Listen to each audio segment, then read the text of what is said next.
Be warned, this video will contain spoilers. Somehow, the 911 Season 9 premiere managed to make me genuinely excited about what's next for the 118 after Bobby's death. And that's something I honestly didn't expect. Let's be real, killing off Peter Krause's beloved Captain Bobby Nash didn't sit well with a lot of fans, myself included. It felt unnecessary, abrupt, and even a little forced. Like the writers just wanted to deliver a shocking twist rather than a meaningful moment. The decision to end his story in Season 8, Episode 15 seemed more about the impact than the narrative logic, and that rubbed many viewers the wrong way. And while there's still some hope among fans that maybe Bobby somehow survived, I think it's safe to say that ABC probably isn't walking back that decision. Still, what really surprised me is how much potential there seems to be in this new, post-Bobby chapter. It's risky, no doubt. 911 without Bobby feels almost unthinkable. But after the emotional weight of the Season 8 finale, it feels like the show is finally finding its footing again. I went into the Season 9 premiere, Eat the Rich, with low expectations, but I walked away feeling genuinely impressed. This episode really sets the tone for what the series can become moving forward. As the first half of a two-part premiere, it does a great job showing us where everyone stands emotionally after Bobby's death.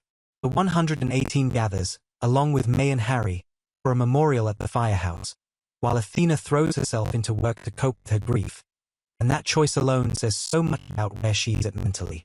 The main case of the week, involving a billionaire literally being swallowed by a whale, is classic 911. Over the top, but perfectly balanced with heart and humor. What's great is that, even with all that chaos, the episode never feels too crowded. It uses its big action set pieces to highlight how much things have changed. Chimney steps up as a real leader. You can see the show positioning him as Bobby's worthy successor. At the same time, the team dynamic is shifting. Buck is now working with Harvey, while Eddie's paired with Hen. It's a smart way to refresh the show's rhythm without making it feel like a reboot. But what stood out most to me wasn't the emergencies or the spectacle. It was the quieter emotional beats. Eat the Rich remembers what makes 911 so special. The relationships. Athena's tense moment with May and Harry, Buck's emotional talk with baby Bobby. These scenes hit hard because they remind us of the lingering absence Bobby left behind. And somehow, the episode manages to mix all that grief with just enough levity to remind us that, even in their darkest moments, these characters can still move forward. Looking ahead, ABC is clearly setting up some fascinating storylines, and they all feel like direct consequences of Bobby's death. It's not just about moving on. It's about redefining what the 118 stands for without him. Naming the firehouse after Bobby is a touching tribute. But what matters more is that his influence continues to shape the team's decisions, both professionally and personally. Athena's storyline, for example, feels like it's heading somewhere really compelling. She misses Bobby's memorial because she's deep undercover, and apparently, it's her fourth sting operation since his death. That's such a telling detail.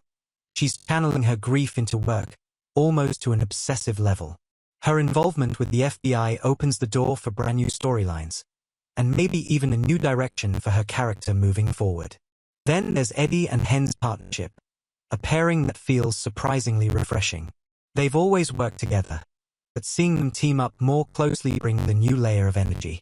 Their chemistry is great, and it's fun watching them operate as a duo. Plus,